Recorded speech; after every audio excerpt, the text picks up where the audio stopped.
Hello and welcome to the Valley. Today I am your host, Janet Michael. We've got a newbie on the show with us today. I am pretty excited to introduce you to Elena Janot. She is the Executive Director for Special Love.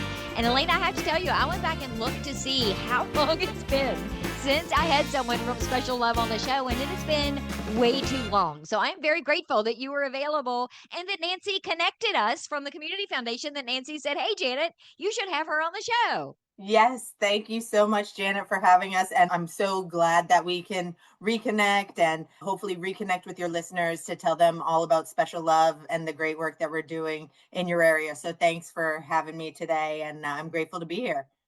For someone who maybe is thinking Special Love, I think I've heard of that, but I have no idea who they are or what they do. Can you give Sure. me some background and some history? Absolutely. So the longer name of our organization is Special Love for Children with Cancer. And we were actually founded by a couple from Winchester in the 1980s. In 1978, they lost their daughter, Julie, to lymphoma. That was in the 70s when cancer in children especially was really treated at like the NIH. And so the father, Tom Baker, who was really well known in Winchester and lived here forever, and we always kind of joke, well, they must still know Tom Baker from the Rotary because everyone knew Tom. And I never had the privilege to meet him, but I've met his wife, Sheila, several times. And I'm always in awe at what they have been able to do. So Tom needed a way to channel his grief. And he read about a camp for children with high medical needs in upstate New York. And he said, I want to do that for kids with cancer here. And he had friends at the Northern Virginia 4-H Center, and he approached the National Institutes of Health, his daughter's doctor, and they said, yeah, we're going to get together and we're going to put on a camp for kids with cancer. So in 1983, we held our first camp with 29 campers. And this year, our max is 100, and we'll likely reach our max 43 years later, still partnered with the NIH and the 4-H Center, providing this camping experience for kids with cancer. On the surface, that sounds like a very simple thing to put together. But when you're talking about children with cancer and cancer that runs the gamut, there are all sorts of accommodations, I would imagine, that you have to make, because it doesn't mean they're stopping their treatment necessarily in That's order right. to come to a camp. That's right. That's right. And one of the things that our partnership with the NIH allows us to do is bring children who are on chemotherapy. We basically turn the basement of one of the buildings of the 4-H Center into an ER. So we have hospital beds that are brought in. It's amazing. The first time I saw it, I thought I've just walked into a hospital. And yesterday, this looked like a conference room. It's really amazing. And we also bring the NIH lends us about 50 medical staff for the week. So that's oncologists, nurses, social workers, pharmacists. So it really does take a village of medical staff.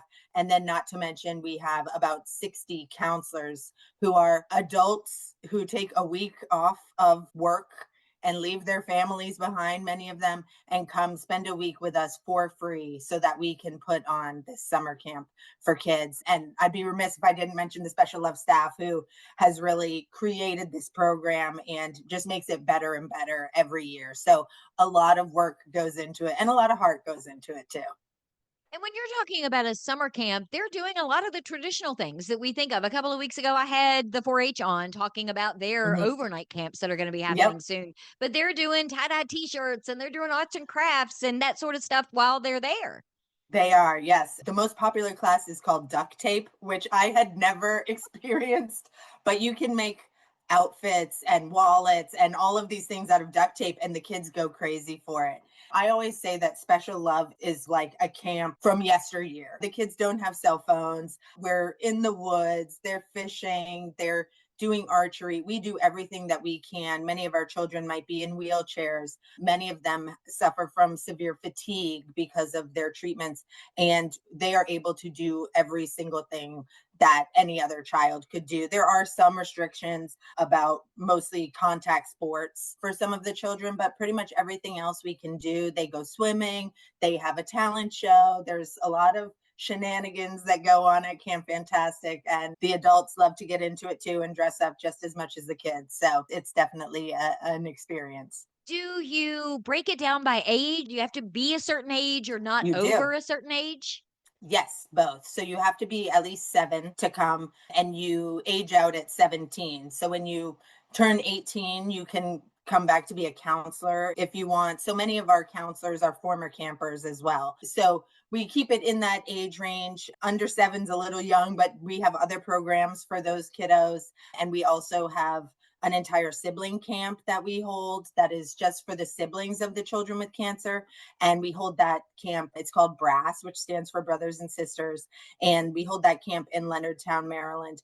We serve children all over the Mid Atlantic, from the Shenandoah Valley all the way down to Norfolk, up to Baltimore. So we really want to bring all of these children together to understand, both the children with cancer and their siblings, that they're not alone, that there are other people like them. It's a very isolating experience for many of these kids. And I think that's what's so special about our brass camp, is that these brothers and sisters, they're spending a lot of time on the sidelines because their parents are obviously laser focused on the child with cancer and making sure that they have everything they need. They're in the hospital a lot of time. And so our job at Brass Camp is to make these siblings feel like they are the stars of the show. They're the only people that matter, and really give them just an absolutely special week that is unforgettable. And I will say, our brass counselors are all former brass campers. So they are like a family. Many of them have the brass star tattooed on them somewhere, or the special love heart. I've only been here about a year, a little over a year as executive director. And to see the dedication that these people have for the organization was one of the things that drew me to it, just knowing how special this must be. I've worked at many nonprofits, and that's pretty rare to see that there is just such a lifelong commitment from these families to the organization. Like you mentioned, it is such an individual thing. So only people who have had a brother or sister with cancer are really going to understand what these kids are going through and can help them with what to expect moving forward. So Yes. it's such a great community to be able to build for these kids. Yeah, it is. And I think community is the right word. That's what we hear from parents, is that that's what sets Special Love apart from other organizations, is that we build a community for these families. Most of them, the kids show up to camp and they're all known by name. I don't know how our staff, our volunteers do it, but when you get off the bus at Brass Camp, there's literally a line of people just cheering for you. And you feel like you're at the Oscars and you're the most famous person in the world. But that's the experience that a Special Love event brings, which it is incredible. Is your camp location in Leonardtown, is that similar to the 4-H center in Front Royal? Is it a woodsy kind of outdoor place? I don't want to make the Camp Fantastic kids jealous, but it is on the Chesapeake Bay. So it is beautiful. It is not the right setting for Camp Fantastic, but it is wonderful. And the kids love it there. And for us, it's nice that they have their own place too. So Camp Fantastic has its own place, and Brass Camp has its own place. It's beautiful. The sunsets are amazing, and the kids love it out there, as does the staff.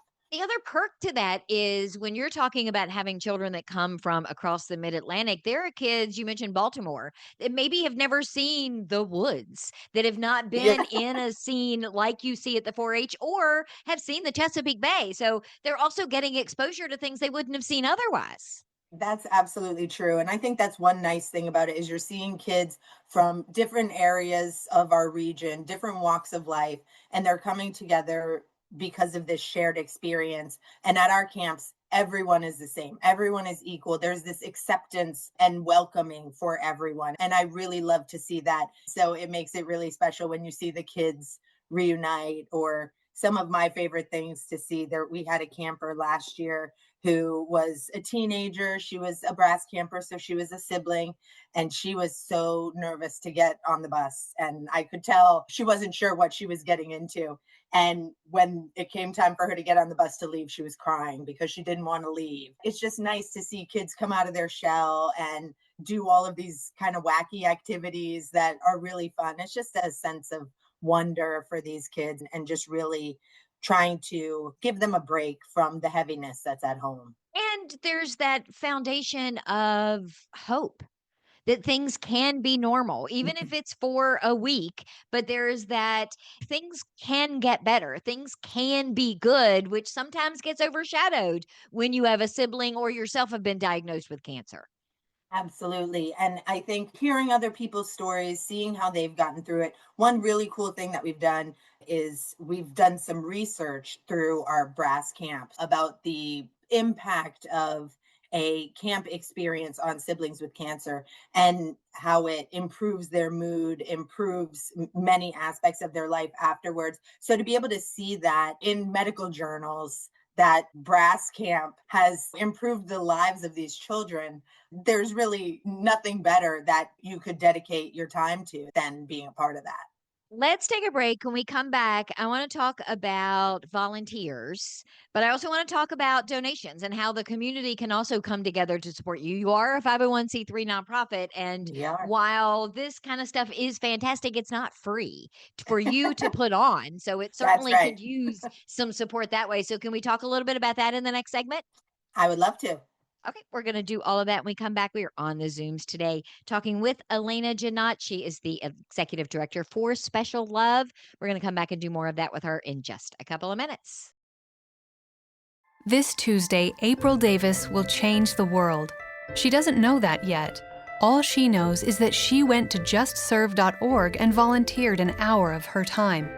Browsing through dozens of service opportunities in her community, April decided to spend her Tuesday evening serving dinner to mothers and their children at a transitional house. She doesn't know she'll be serving a particular mother and daughter who will be spending their first night in this home.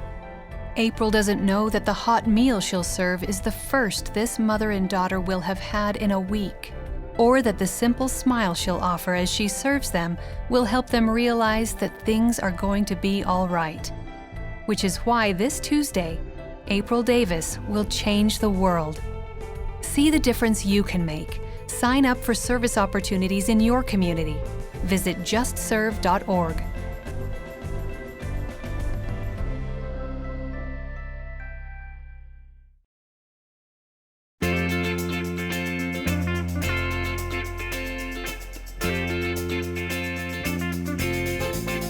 Welcome back to the Valley today. I am your host, Janet Michael. We are on the Zooms today learning about Special Love. Elena Janot is with us. She is their executive director. We learned a little bit in the first segment about Camp Fantastic. I'm sure everybody has heard about Camp Fantastic, maybe not quite sure where and how that happened. And now we know. Now we know it is a product of Special Love. But you were telling me during the break, Elena, that you also have other things that you do for families. These two camps aren't the only thing that Special Love does. Right. Yeah. As Special Love was growing, one of the things we saw was that it wasn't just the child with cancer that was impacted, it was the entire family. And we spoke a little bit about the programs that we do for siblings. We also have full family programs. So we have one coming up in a couple weeks, Summer Family Day on May 9th, and we'll bring probably 150 people to Smoky Glen in Maryland. And we just do an all day fun event for the kids. But one thing that we really do that I love is we do something called Parents Weekend, which is a time for the parents to take a break. It's completely free. We put everyone up at a hotel in Tyson's Corner. We have speakers. We have things like sound baths. We have massages. We have downtime for the parents, a chance for them to be with other people who understand what it's like. One mom said to me, I don't have to explain to anyone what these medical terms mean because these parents get it. They've heard it before, and we can just have a normal conversation about it. And we always end that with a dinner dance. And the DJ is DJ New Life. I'm going to give him a plug. He's one of our former campers who does so much for our organization, always for free. And he puts on a dinner dance for the parents to get some time together. And it's really something so special to see these parents just be able to express themselves around other people who know what they're going through or what they've been through. And we also welcome bereaved parents and bereaved families to all of our programs, families who've lost a child to cancer. They are always welcome. That's a big part of our organization as well. So we support families through those ways. And we also provide financial assistance to families anywhere in the Mid-Atlantic whose child has a cancer diagnosis and they have financial need. So this is just helping people pay the mortgage, keep the lights on, keep the car running. Many people in this area have to travel far for cancer treatment. There are no treatment centers in the Valley. You would have to go to Inova or VCU or UVA. So having reliable transportation is very important for these families. So we're always here to provide that support. And then the last thing we do is we provide scholarships for our survivors and their siblings to go to college, trade school, to move on to the next stage of life. And that's another thing that we really love doing. I feel like I want to give you all my money. I feel like I want to sign over my Listen, checking account to you right now. I can give you our address really quickly, Janet. Don't worry. It's such a worthy cause and checks so many of the boxes that I can't imagine when you have fundraising events. I know you're going to give me the details here in a second for your golf tournament that's coming up, that they don't just sell out, because who would not want to help a parent or a sibling or a child who has cancer in their life? Yeah, and I say that too all the time, that our organization is so special because of what we do, but also I can show you the people you're helping. And I think that's something that's really special, really unique when you see these children beaming smiles, their parents smiling, even though they're in the midst of some of their hardest times. But we always need more support. So our golf tournament, we're really excited. It's going to be Friday, June 5th at Shenandoah Valley Golf Club. We moved to that golf club to try to expand the golf tournament and obviously raise more funds to send our kids to camp. It costs $3,500 to send one child to Camp Fantastic and $2,500 to send a child to Brass Camp. So it's very expensive when you're sending 100 kids to each camp. All support goes directly to that, our financial assistance and our other family programs. We put on 13 programs throughout the year in addition to our camps, and everything we do is free for all of the families. We love doing it, and anybody who wants to learn more or maybe participate, I certainly want families in this area who have a child with cancer or a relative that is young, under the age of 18 with cancer. Please reach out to us. Let us support you. Let us help you. That is what we love to do, and that's what we're here for. We talked earlier about the camp counselors that you have. What about Mhm. just run of the mill volunteers? I would imagine you need people to help you with a golf tournament, to help you with events. Do you need We just do. normal people to say, hey, I can help you on the third Saturday of every month or something like that? Yes, we do. We always need volunteers at events, and our golf tournament is coming up, and volunteers are welcome. You can sign up on our website, which is speciallove.org with one L. You can sign up to be a part of the golf tournament and see our other events. We're always in need of volunteers for events. Our events are kind of all over, so that's one thing that sometimes deters people, but the golf tournament is in Front Royal, so we would love to have some volunteers and some players to come out. It's going to be a great time. You're going to get to have an amazing raffle full of great stuff, meet some wonderful people supporting kids with cancer, and also meet one of our families. We'll have one of our families there to tell us about what special love means to them. And that's really, I think, the best part, to hear it from the kids, to see what special love brings to their life. So if somebody is listening today and they're like, sign me up, I want to help, I want to donate, I want to do all of the things. You talked a minute ago about the website, but that's got everything on it. Like, people can really get a deep dive into who you are and what you do on your website. Yes, it has everything we do there. All of our upcoming events are on our homepage. My email is there. So please feel free, email me. I love hearing from people. I love talking to people and connecting them to our mission. We've got a great staff that's ready to serve everybody. Yes, you can find out everything we do on our website. You can learn more about our history, and we've got an amazing history at Special Love. And I would say also follow us on social media. We're on TikTok, we're on Instagram, Facebook as well, LinkedIn, and our social media is really fun. It's lots of pictures of kids doing fun things and adults looking silly. So it's a really great representation of what our organization is about. So if you want to get a feel for it, I would definitely check our social media out too. Thank you so much for taking the time to chat with me about this today. I just think that what you do there is such an incredibly special thing, that your name really does make sense. We always say that. We use the word special so much, but it fits. And thank you, Janet, for having us and helping us spread the word. Our goal is to help every child with cancer in the Mid-Atlantic. So thank you for helping us to be able to achieve that. I will be back tomorrow with a brand new episode of The Valley Today, a few minutes after noon. So meet me here then.